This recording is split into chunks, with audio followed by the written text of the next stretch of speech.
It's been a minute, but it's season number 5 of Black Gardener Talk. But did you know black and brown people across the world are reconnecting to their roots and redefining their relationships with the land by gardening and farming? And Black Gardener Talk is dedicated to sharing those voices to inspire all people of color and maybe even some that don't look like us to grow by any means necessary. But sometimes we just need our own safe space to talk.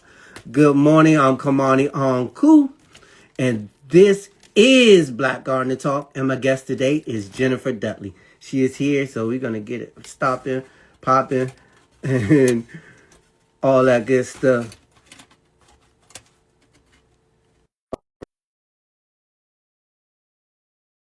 In DC, I just started some seeds last night here in DC to get it going. Waiting for Jennifer to come. Go tell a friend to pop in. We're gonna talk in that. Okay.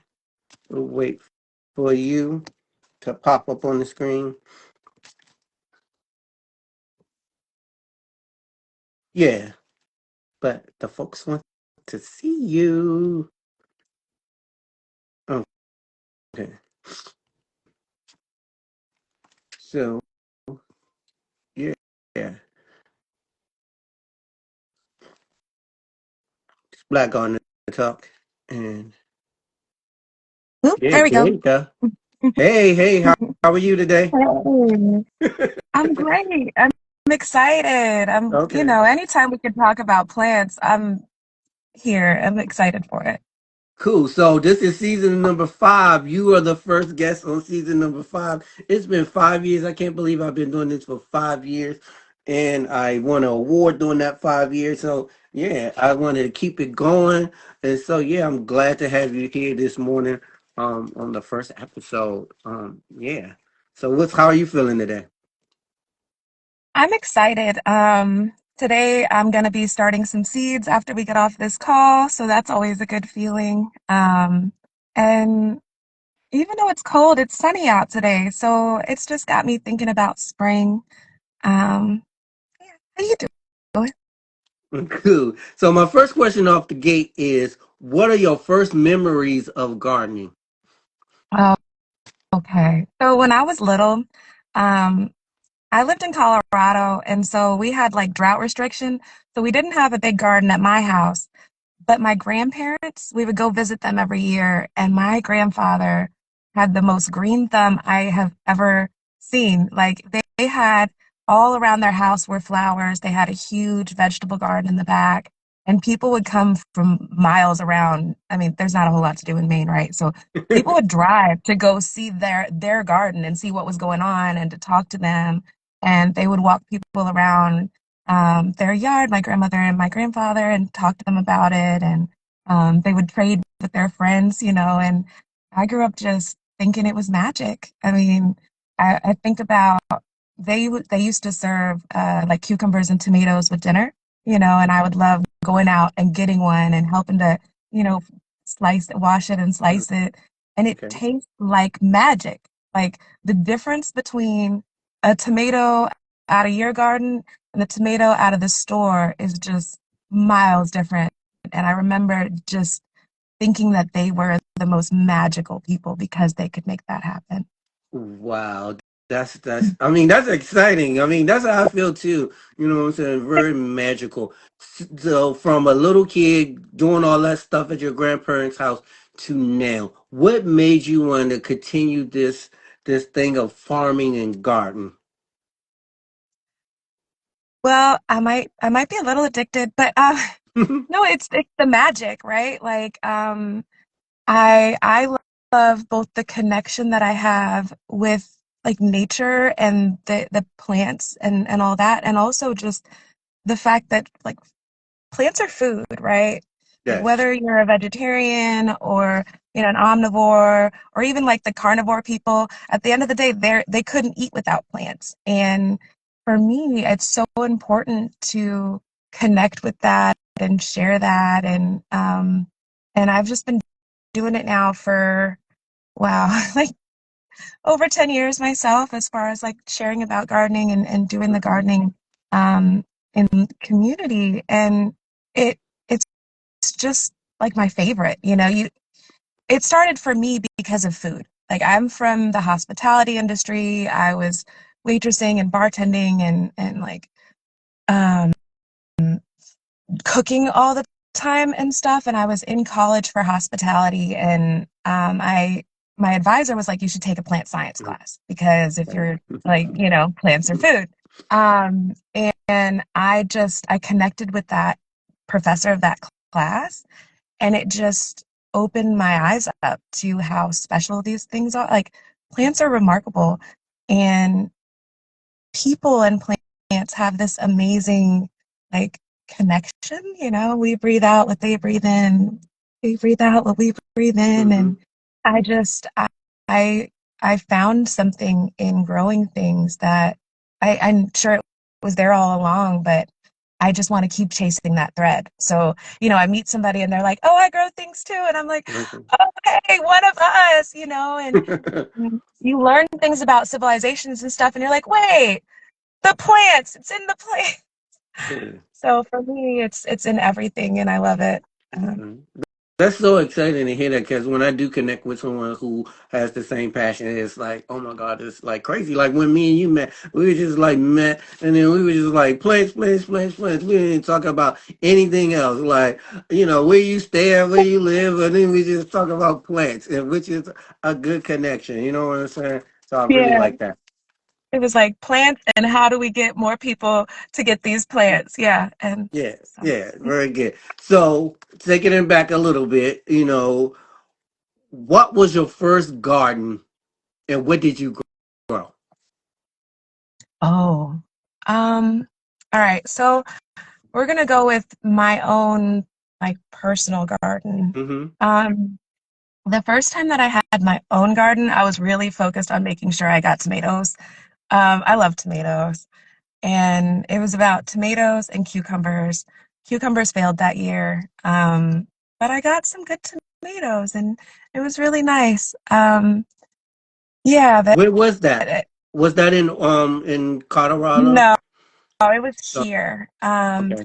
We always had like some plants and things there, um, but because of I grew up in the '90s in Colorado, and there was a lot of water Okay. restriction things. So I didn't have one there. It was here in Silver Spring. Um, and yeah, it was What was great. one of the mistakes that you made that you learned from when you first started your first garden? Assuming that everything grew the same and that I could do it just because it looked so easy for my grandparents and stuff, right? Like people, especially the old school people, I feel like they make it look so effortless to grow things and make it, if you're not talking about what's going on with your garden and researching and talking about that with other people, it kind of does look effortless. And for me, I was like, let me just put this out here. It's going to be great. And no.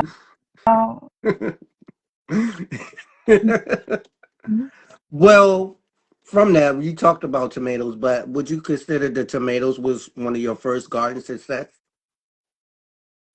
Yeah, I mean, definitely. Potatoes are pretty forgiving.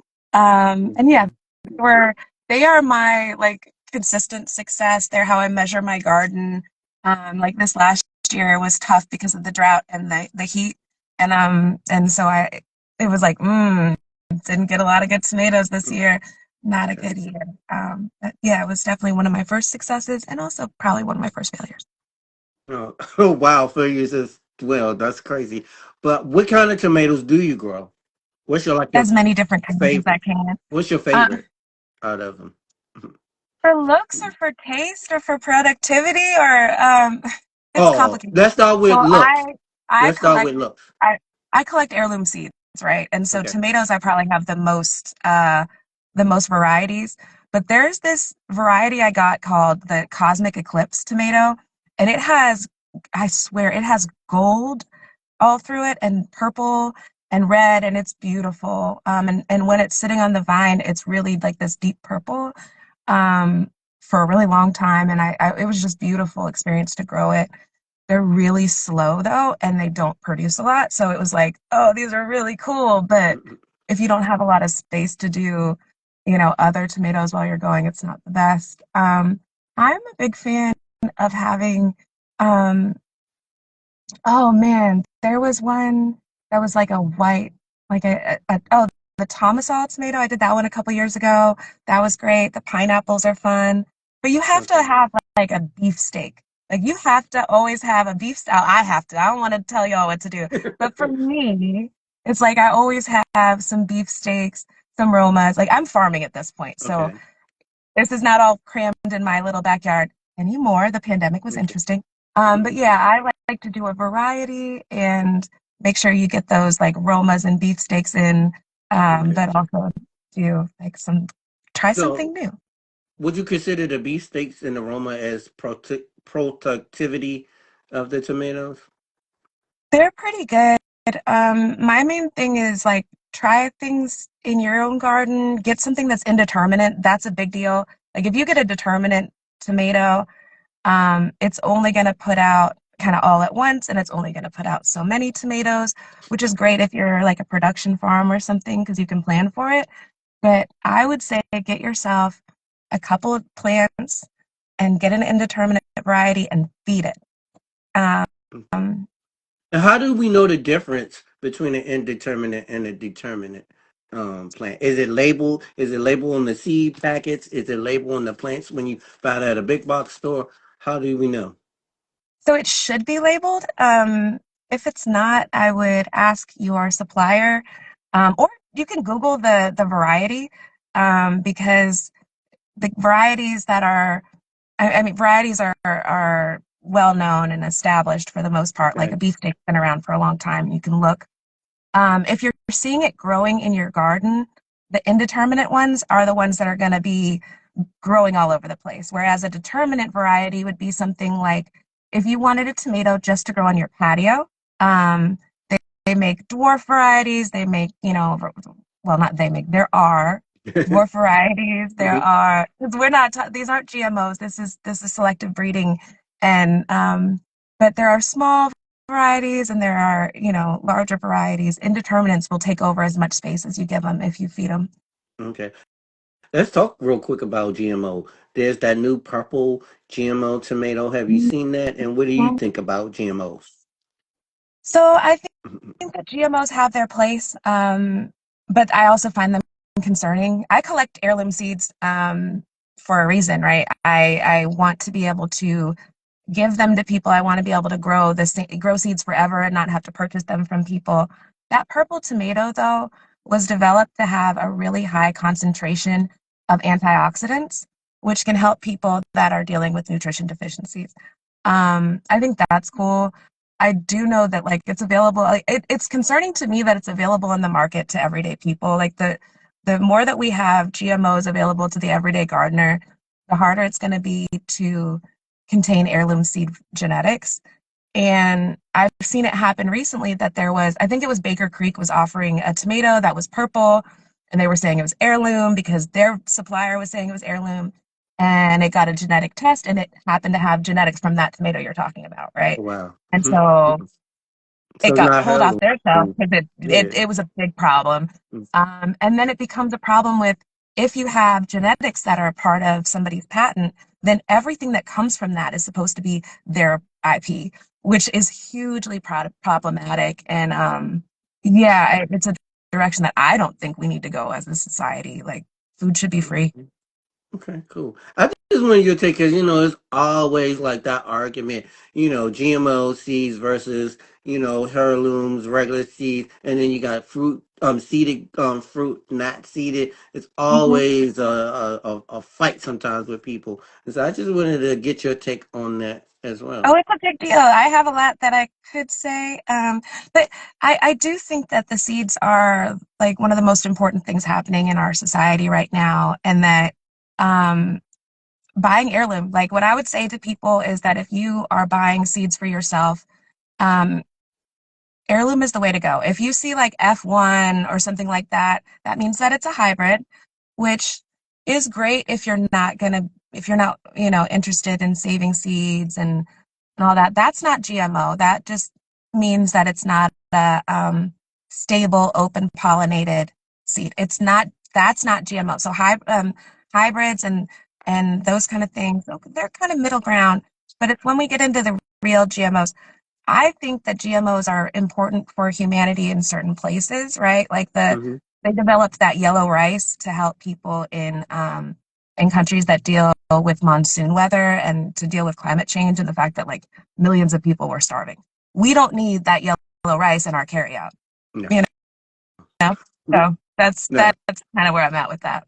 Cool. So, folks, GMO seeds are only really sold to big farmers, and so you can't buy GMO seeds in your local big box stores or online. Unless you're getting that purple one that they have now. That might be the only GMO seed that you can buy. But Yeah, you know, it's there are patented. I would be careful with like there are patented varieties of things, hmm but that doesn't make them GMO necessarily. They're not GMO in the way that they're using CRISPR or those kind of things. Yeah, folks, there's so much misinformation out there about what a GMO is and all that. Don't worry, you're not. Don't buy the gimmick of like I'm going to sell you 5 seeds because they're non-GMO.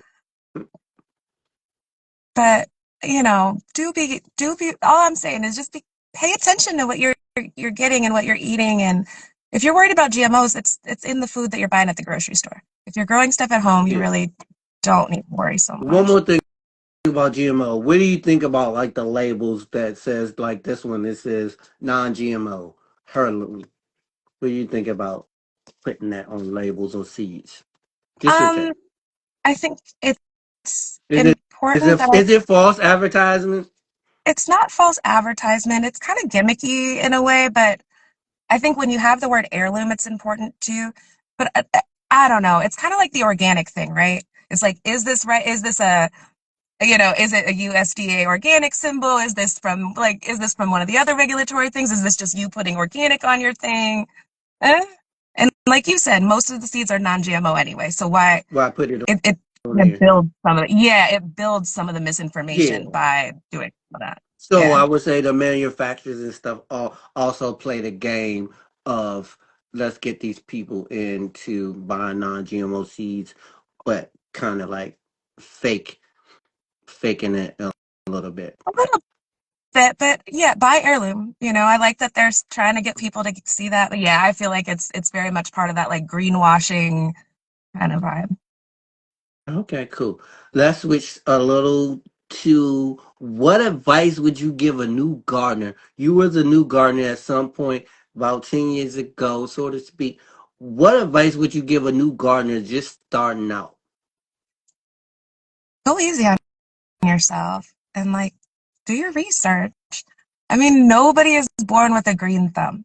Somebody either taught them or they worked it out themselves or, or maybe they just got lucky or something. But no, it takes time. And like I was saying before, the plants want different things. So, what your tomatoes want is not necessarily what your other plants are going to want. So just take your time and try different things. And talk Cool. to your friends. Like, Yeah. that's the thing, too. Ask for Yeah. advice because there are people around that love to talk about it. Kimani would love to talk to Mhm. you about your plant. Talk Yes. to your friends. And Yeah. that's why I wanted to have Black Gardener Talk, the podcast. When I first started this around the COVID, it was really about me just getting me out there and what I was doing. But then I was like, hey, it's probably 20 other people that look like me that do the same thing. So I want to hear those voices. I want people to interact with us and engage with us. And so this is the reason why I do Black Gardener Talk. So you can have a voice, Mhm. and people can hear what you thinking and your thoughts, and then they can make up their minds what they want to do. I think someone said people want their produce to last because they want their money to stretch. That's true. And then one person said, I'm a community farmer and I feel pressure to also have hybrid seeds. Mhm. I can totally understand both of those points. Mm. I think for being a community gardener, it also depends on your goals, right?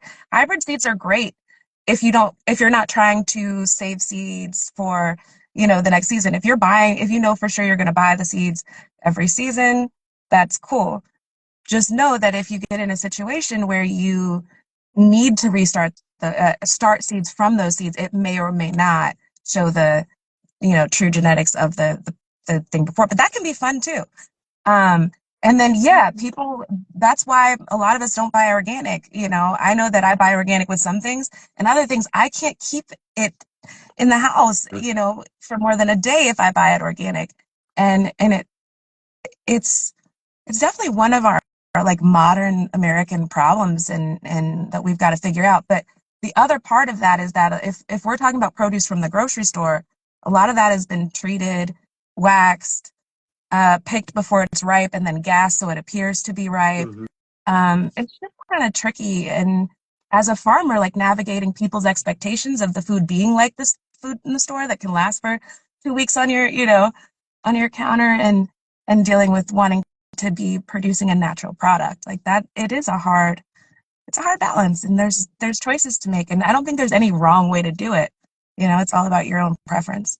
Oh, true. I really like growing my own apples. You just talked about wax. I juiced some apples at work the other day, and I washed them, and I was soaking them and washing them. When I came back, it was like the apples was full of wax. I had to really go in there and really, really, really scrub them again. But I like to grow my own in my backyard, and I could just come out. I know there's no wax on there, but like you said, it's a give and take balance. Sometimes I'm not always going to buy organic when I go to the grocery store just because I can't afford organic. You know what I'm saying?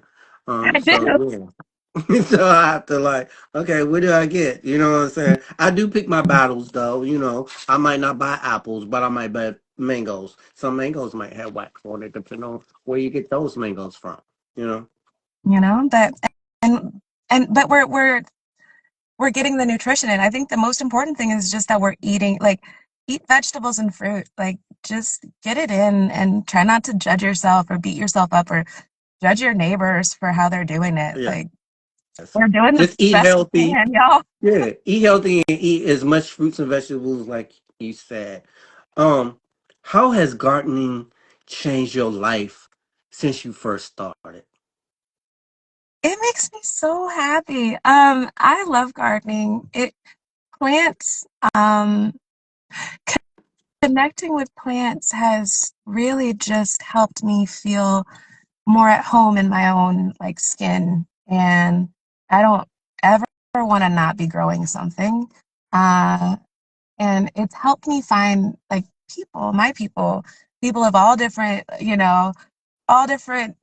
any demographic you can think of, I've connected with because of plants, and I love eating things that I've grown, and I love sharing things that I've grown, and I'm really looking forward to figuring out how to share that in other ways. And so yeah, like I can't imagine not having a garden. So yeah, Yeah. it's been like So one of it the loves of changed my your life. life. It changed your life for the better. Of If course. I can say. Folks, Jennifer's a little nervous. This might be her first time on the Instagram live. So throw some cherries Or in on there. somebody's Yeah. podcast or any of it. It's a lot. So sorry, Yeah, y'all. so it's I'm very all fiddly. new to her. Throw some cherries if you're watching live. Throw some cherries in the comments. For a first time person, she's doing really well. So let's get into something that I'm really, really, really, really interested in, and it's forest farming. That's what I really Hmm. want to talk about because that's what you're somewhat doing now. Forest farming. What is it, and why did you choose to get into that field? All right. So, I love trees. I've always loved like the forest and stuff. So I've probably always been um inclined to like forest farming. It's kind of two of my favorite things together, like gardens and the forest. What? But I am part of an organization called Cheers, cheers.org, chears.org. If you're interested, it's the Chesapeake Education, Arts, and Research Society. And my mentor through that asked me if I'd be interested in taking an analog forestry course. Well, and actually not just taking one and running one. So we hooked up with this International Analog Forestry Network, IFAN, and we worked with them last year to do a training course where people all over the world came together to learn about forest farming. Forest farming basically is where people are looking at indigenous farming principles from all over the world, and the people in the IFAN are Hmm. taking things from. I mean, there's people in Central America that are instructors. There's people from Africa that are instructors. There's people on every continent at this point that are working together to bring together this knowledge about how forests actually work and how humanity has been working with nature to feed ourselves for millennia, probably for as long as we've existed. So actually later this year, we're about to announce another one of these training courses where if you're interested in learning about how forest farming works and how you might be able to even just like create guilds on your property or in your yard where you would have like trees working with your shrubs, working with your herbal layer, working, and thinking about like the mycelial network and the mushrooms and stuff all the way through. There's courses where you can learn about that. And Cheers and that the IFAM will be training people there, or training people about that. It's like I think it's going to be a 12-week course online. Last year we did a 3-day in-person thing at Bowie State as well. But yeah, sorry. Basically, to make it to It's all good. We need to know the there's different information. layers. There's different layers, basically. Basically, you have So like is it like, the trees. You have trees, then you have mhm, shrubs, then you have like the herbal layer, right? Which is your green things, and then you have your mushrooms and stuff and vines. And basically, there are like ratios and things and mathematic principles that you can work out based on the history of your land and how you want it to go, like what kind of plants you want to be there, and we can help you figure out how to get it there and have it all working together. Because in a forest, the trees protect, the things beneath them and create the right conditions for the shrubs, and the shrubs, are doing things like protecting and feeding the things beneath them in the herbaceous layer, and the herbaceous layer and the mycelial network are feeding and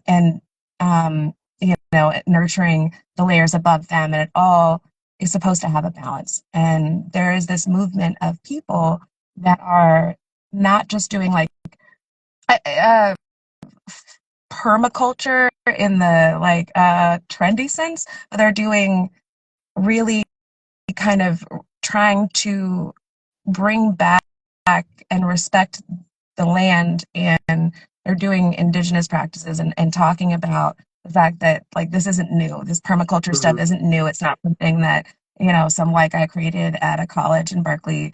Like this is real, and this is our history as humanity. And so it's really cool. I could nerd out about a lot of this stuff. So Well, that's what we're sorry, going to talk. everyone. That's what I wanted to talk about because what is the benefits? What are some of the benefits of forestry farming? Oh, okay. So I can do this on a smaller scale, Yeah. right? So let's Make say that it, you make it, have, make yeah, when you're talking, make it simple to the people that can understand that might be watching. and we're talking Somebody about might be, gardening, not farm. Yeah, yeah. sorry. I have to remember the scale that we're on. Okay. So let's say that you have an apple tree in your backyard, right? We were talking about your apples. Hmm. Now you could think about, okay, you only have a little space, so you're not going to be able to make a huge forest, but you might plant some comfrey down at the bottom to help bioaccumulate, to bring nutrients in. That's going to be a green mulch also. It's going to die back and, it's going to kind of take care of itself. You might go at this, then after that, you're like, oh, well, maybe I want to put in some blueberries. You can put those in there too. Like you're building a guild. You're thinking about, all right, the tree is going to provide kind of a little bit of shade for your shrubs and those kind of things, right? And the shrubs are going to create some structure and things around the tree to help protect it from fear or whatever. And then you have, that herb layer that's going to be feeding everything. Um, Basically, you need to dumb it down for me. You want plants need other plants to survive. They're just like us. Nobody wants to be alone, and you can't all be doing the same thing. You need people that, or the plants just like us need support in the places that they're not as strong. So the tree is tall, so it's got all its people beneath it that it's doing like the tall thing. The herb layer, it's really good. That comfrey that I was talking about and bioaccumulation, all that means is that it's helping to regulate the nutrients in the soil, right? It's just saying, hey, I'm good at pulling all this stuff in for us, right? Mm-hmm. And then so you can take with forest farming on a gardening scale, you're creating what they call guilds, and you're just maximizing that little area and creating like a happy ecosystem for your plants. They don't have to be from the same area or from the same continent even. You just need to be thinking about what where do they fit in this, like are they a tree, a shrub, a vine, and how are they going to interact with the things around them? And there are people out there that can help you. And if like I can point you in the right direction, or there's people like if you're interested in this concept, there's an organization called Forested here in Maryland that's brilliant. Lincoln Smith runs that place. Yeah, and Cool. that's So, yeah. what about sunlight? I mean, are we building these forests, gardening and farming, from start, or are we going into the forest and then making something? Or how does that work? So it depends on what you have, right? Okay. So like there's food forests and permaculture setups that are happening all over the place that are starting from scratch. They're happening in parks, they're happening in people's yards. But there's also, if you have a property or whatever and you have some trees on it, or you can go with that. Okay. Start with what you have. That's how I feel about gardening too, right? If you all you have is a window in an apartment, start there. Like I didn't have my like garden for 2 years was an aloe vera plant and a couple herb plants in the window in my kitchen. Same kind of thing. If you have some trees in your backyard and you just want to put, a couple bushes around it, try it, see what happens. Or if you want to just maybe grow a fruit tree, try it. What do you have to lose? Cool. Let's talk about you farming all the way down in Eastern Shore, so to speak, or east of where we live. Let's Oh talk yeah, it's on the about that. Eastern Shore. Yeah, let's talk about that because that's an amazing thing. You're working with what is it, the Seat Pleasant or the Pleasant No, Farm? Mount Pleasant Acres Okay, Farms, the Aunties, okay. Paulette Green and Donna Deere. Say it one more Um, time. Say it one more time. Paulette Green. So they're Paulette Green and Donna Deere. They are the Aunties. Um, and their farm is Mount Pleasant Acres Farm. It's in Preston.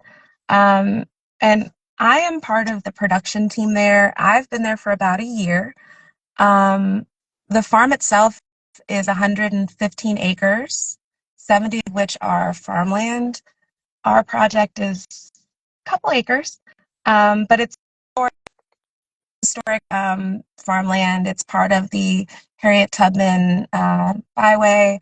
It is Black owned, woman owned, incredible, incredible place to be working. And I'm fortunate in that I get to be part of the production team, and I do a lot of the planning for what we're going to be growing. And yeah, it's been amazing, but it is definitely different. That's why my brain is thinking like on the larger scale, where I'm like, yeah, you could just grow a forest because I'm not in my little backyard anymore. I mean, but we got to start somewhere. So somebody might be listening now, and they could be having that backyard garden. In 2 years, they could be having their forest garden. You Yes, never know. So I mean, never know. you giving the good information.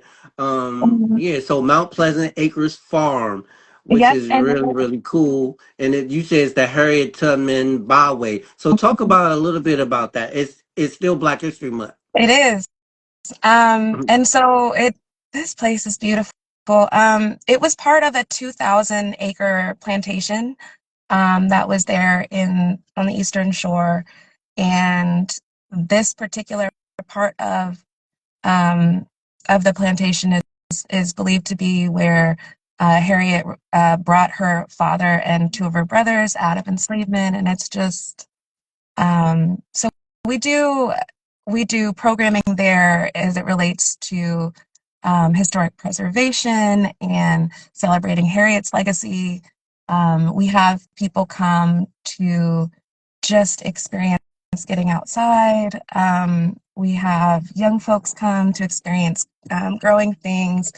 Auntie Donna is a vet, so we have a lot of vets that come and do programming there, and we're just growing our programming. So there's this tree there that is it's believed to have been there during the Underground Railroad, and it's been designated as its name is the Witness Tree. Wow. And that's a beautiful experience. On Juneteenth, we'll be celebrating all of Preston. The town of Preston has its Juneteenth celebration on the farm. Come down if you want to celebrate. We'll be releasing, I work with an organization called Calm Heal. We'll be releasing dates for work days on the farm. Also, if you're interested in come checking it out. We don't have any campouts yet, but stay tuned. We will be doing more programming there. I have a feeling Kimani and I are going to be doing something there later, either this year or next. Um, but yeah, it's beautiful. If you want to learn more about it, look up. Honestly, if you type in the Aunties, they have a film right now that was just released. Mhm. Amazing. Watch that. And then Mount Pleasant Acres Farm, if you look them up, you can find out more about the farm. They're doing a lot of press right now because their film was released. So stay tuned. There's some really exciting things happening at the farm. Cool. Yeah. So, folks, if you do have a question, there's a little question box down at the bottom. Put it in there so we can actually see the questions because sometimes the questions come in the comments and I can't always see the comments. But if you put the question in the little question box, we can get to your questions because then it's question and answer time. You know, this is an interactive thing. You know, if you have some questions for Jennifer, put them in that box so we can get to them. But I want to ask Jennifer. Do you have a favorite place? This is a good question. Everybody loves this question. I've been doing 62 episodes. Well, I've done 62 episodes of Black Garden Talk, but this is number 63. And most people want to know, do you have a favorite place on the farm that you just like to go to and just chill out and just like relax? Think about stuff. Think about those grand, docious things you just mentioned. Do you have a Mhm. favorite spot? I mean, that place, the whole farm is where I go when I need to think, to be honest with you. I feel better out there. Um, but I love the greenhouse and the woods. Like sometimes I'll just go back by the stream and be by myself. But in general, I nature is where I go to center myself. I Yeah, I really do believe in grounding. So it's like if I'm having a hard time, it doesn't matter where on the farm. If I can duck off in the cut by myself and take my shoes off or lay down on the ground and just get my life together, I'm gonna do it. Mhm. That's what's up. I like that. Um, Loving Farming wants to know, maybe you can chime in. Are there any good companion for black walnut trees? So I guess Loving Farming is building that forest farm on her property and she has walnut trees. Do you recommend or do you have anything that can go into that space? I would look into doing I would do like a spice bush maybe. Do a little more. I would don't quote me, but we have there's a black walnut on the farm and it has some spice bush growing around it and it's happy. And then that's something that you can use if you've never tried spice bush before. The berries and the leaves are edible, considered, historically medicinal. And it's native. So between those two, I think those would be nice. I will always recommend getting some comfrey. I would put, so that right there would give you two more layers. Comfrey is great for like if you cut yourself, especially if you're out in the garden, take a little piece of that, put it on there. You will be amazed at how fast you will heal. Or like muscle tissue damage, put some on there. So that's where I would go with that. If you want, you can send me a message and I'll talk more about it. We can look up some stuff together. Cool. That's what's up. Question. I want to know, do you have a favorite trick or tip that you have picked up along the way of all this gardening and farming and stuff? Do you have a favorite trick that you like to do or a tip? Yeah, like don't think you can't keep looking things up over and over and over again. Like use your resources, look things up, because um yeah, you can think you know what you're talking about, or you can think you remembered. Oh, and the other thing is like take notes, because I for years I was like, I'm gonna remember, I'm gonna, it's all good, and like I wouldn't put labels out in my garden, I wouldn't keep a garden journal, and then like, oh, when did we plant that? Like at least take pictures. Like I just take pictures. I take so many pictures, but it helps because I could be like, what day did we plant that? When did this happen? And it's like, okay. And then you can also take, if you take pictures, you can be like, did it look like that last time? Were these things there? Or you can take pictures and be like, hey, what's this bug? So Mhm. yeah, like use your resources. I recommend that too. I'm like, I recommend for people to take their pen and paper out now while they're listening to this podcast or watching this podcast and write some notes because you are dropping some gems. I mean, who would have thought forced farming? You know what I'm saying? And that we can actually do that in our own backyard instead of when I heard about it, I'm thinking somebody's going out into the real forest and just chopping down some trees and then creating a garden space in within that texture. And some people probably have done that. And so that's what I thought it was at first. So you really broke down some things. Oh, yeah, we gotta talk. I have things I want to share with you. But yeah, it's great. So share. And oh, if you're gonna go out your garden today, take a picture of it in the winter. Take pictures of it all Yeah. throughout the year, because you'd be surprised what you noticed when everything is laid bare. Cool. That sounds good. Any more questions, please put them in the little question box over there. How do you know what you want to grow? Are you growing for folks? Are you growing for family? How do you find out what you're going to grow for So folks? I just tell me what I'm gonna grow. No, a lot of the time it's collaboration with the community. So Okay. I grow a lot of what I want to grow and what my kids like to grow. We are starting a CSA this year, which has me a little bit nervous, but very excited. But I grow based on, like, you're not going to sow seeds for something that grows in the fall and the spring. So you do your research, right? So I Mm-hmm. grow what we like to eat, when we like to eat it, hopefully. And you got to grow what grows in your area. So I Break down decide what based on break down what preference. a CSA is if for folks that might not know. Hi. So the CSA stands for Community Supported Agriculture. And what that means is that um, basically you buy your groceries ahead of time from the farm, and the farm, by doing that, you're supporting the operation of the farm. So let's say that you have a 12-week share and you have two people, it's going to cost you a set amount of money, and you're going to know, it's an agreement between you and the farmer that every, on a set date, that you can go every 2 weeks or every month, depending on what you get, and Mm-hmm. pick up food. And so it's a way for people to, you know, get fresh farm produce, and it's a way for the farmer to be able to not have to take out a bunch of loans at the beginning of the season to be able to manage their agriculture. That sounds good. Are you doing that locally or are you doing that with the Mount Pleasant Acres Farm? So we're doing it at Mount Pleasant, but our goal is to bring food into Prince George's County. My goal is to feed people in Prince George's County. Our county has way too many food deserts, and pockets of where it's hard to get food. So there are going to be pickup points on both sides of the bridge, as we say, on both shores. So stay tuned. Announcement hasn't gone out yet, but it will be being announced in the next few weeks. Uh, Hoping to really take advantage of summer. Probably not going to get in on springtime. So Cool. Okay, some folks are not. following directions and putting the questions in the question box. But we do have a question for you. Does forest gardening leans towards shorter sunlight time? What types of veggie do you prefer to grow in a forest garden? Okay, so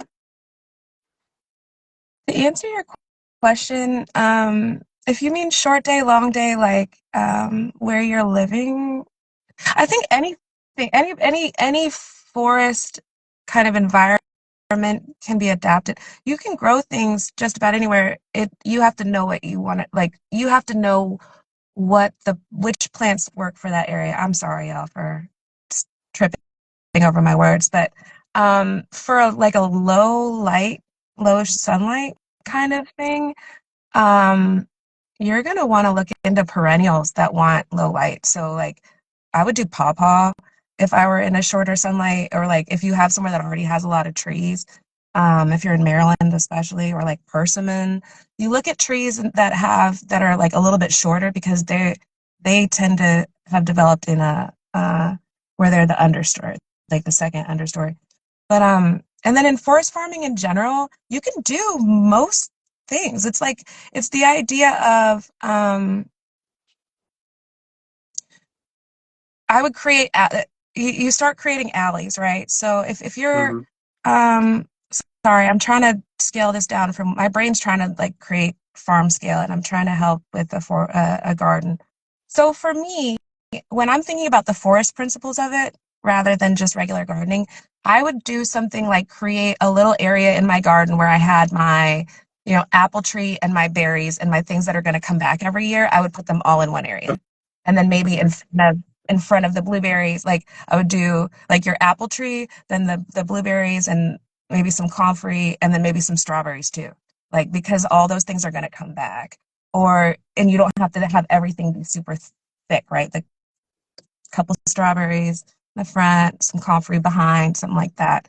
But if you're talking about like your regular garden, if you're a veggie garden person, I would extend this to say that we all have way too much open space where we're battling weeds all the time. Hmm. You can use forest gardening principles in the idea of, hey, plant a whole bunch of basil at the bottom of your tomatoes. Or, thinking about like the Three Sisters methodology from the indigenous folks of the Americas, right? Corn, bean, squash. That's forest farming.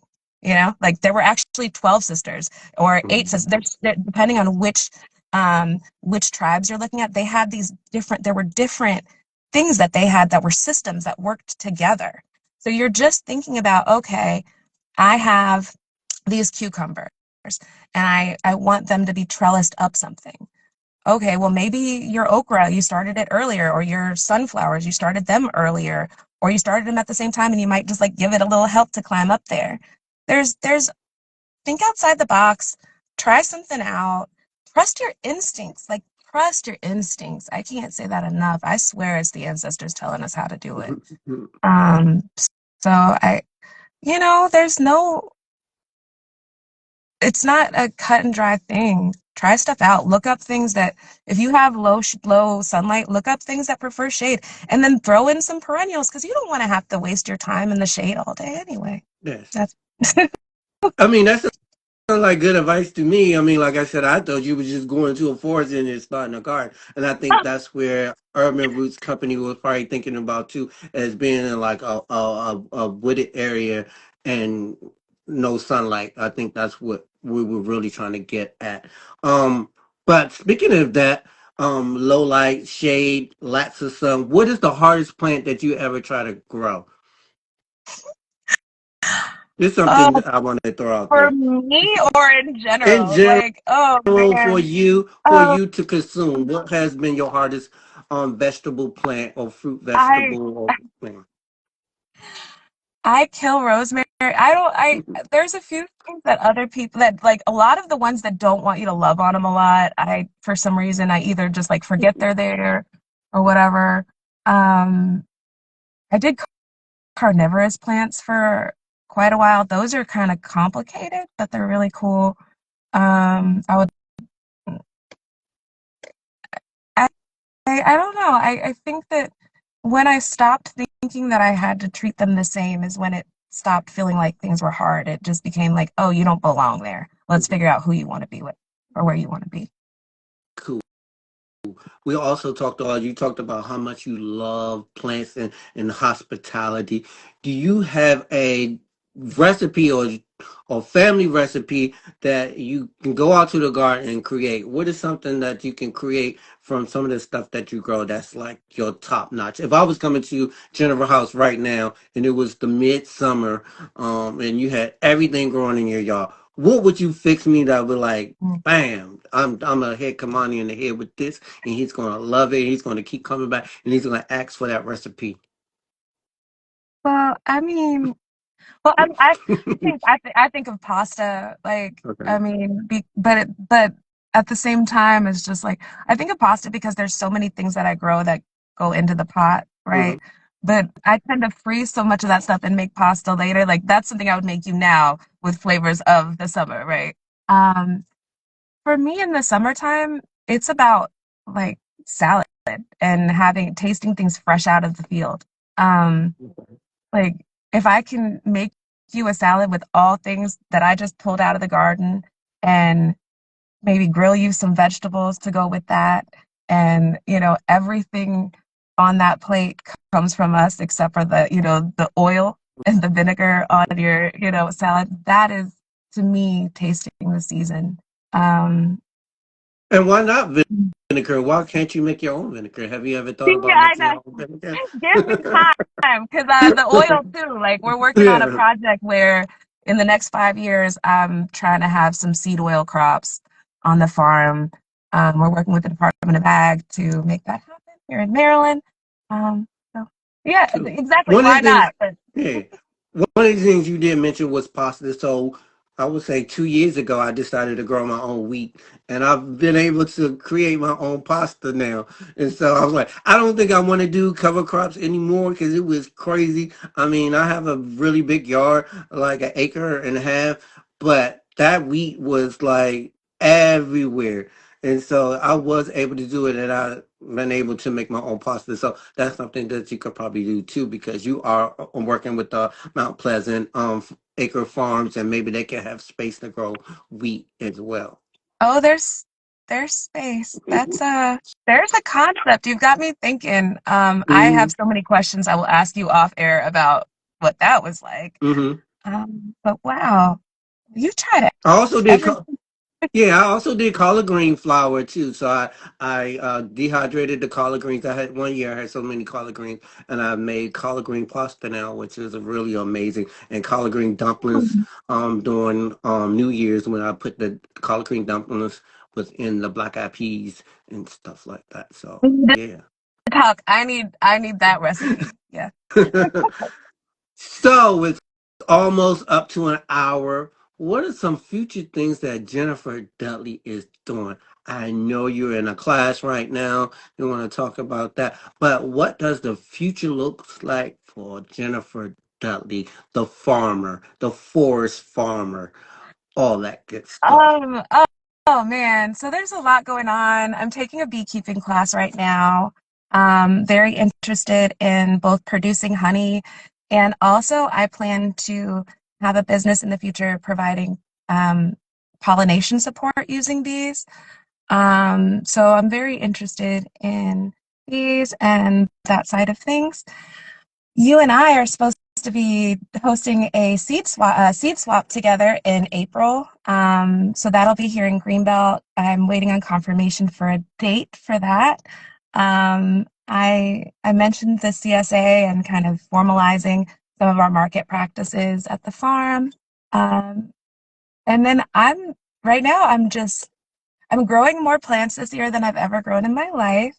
We're installing a berry patch in we're installing berries into our forest farm or our forest garden at the farm this year. I mean, over 400 berries are going in Wow. this year. Wish me luck on it. And Um, yeah, what right. types of berries? Thornless blackberries and raspberries. We may do some gumi, and we have blueberry already. We'll be doing some more blueberry. Um, reinforcing the elderberry that's in the food forest. And yeah, but yeah, the majority of those canes are blackberry raspberry. Okay, so your future looks bright. Also, you're going to be part of the Black Women in AG event in May as well. And of course, you got me thinking now. So, I'm ready to do some weekend day camps with the Melanated Earthlings Explorers, get them on a bus and get them out to Mount Pleasant Acres Farm so I can meet the aunties I want to just see this tree you talked Yeah, about. Because I'm a big Harriet Tubman fan. If Donald Trump was to say some crazy stuff now, I would probably be one of those ones. Follow me, follow me. As the Harriet Tubman, the male Harriet Tubman, or the Nate Turner. I might be one of those people. yeah, okay.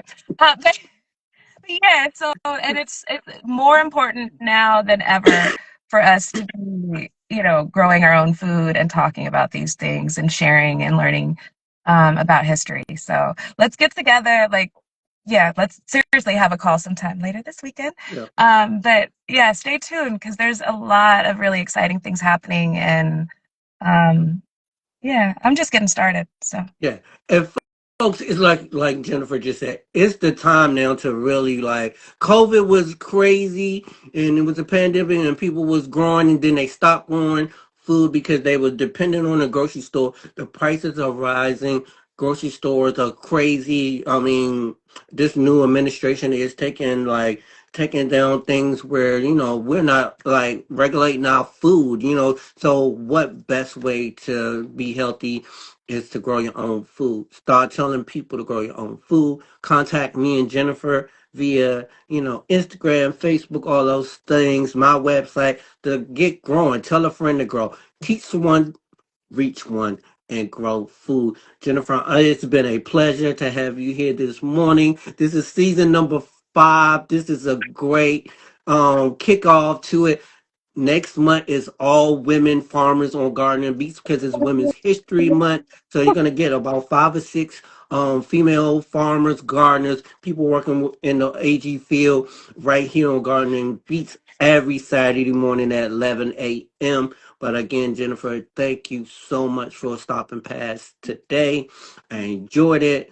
I hope everybody got something out of it. Contact us, okay? And always like to leave with live your life healthy, free from negativity, and it's always Black people. We got to stay dope. All right, peace. thanks for having me. You're welcome.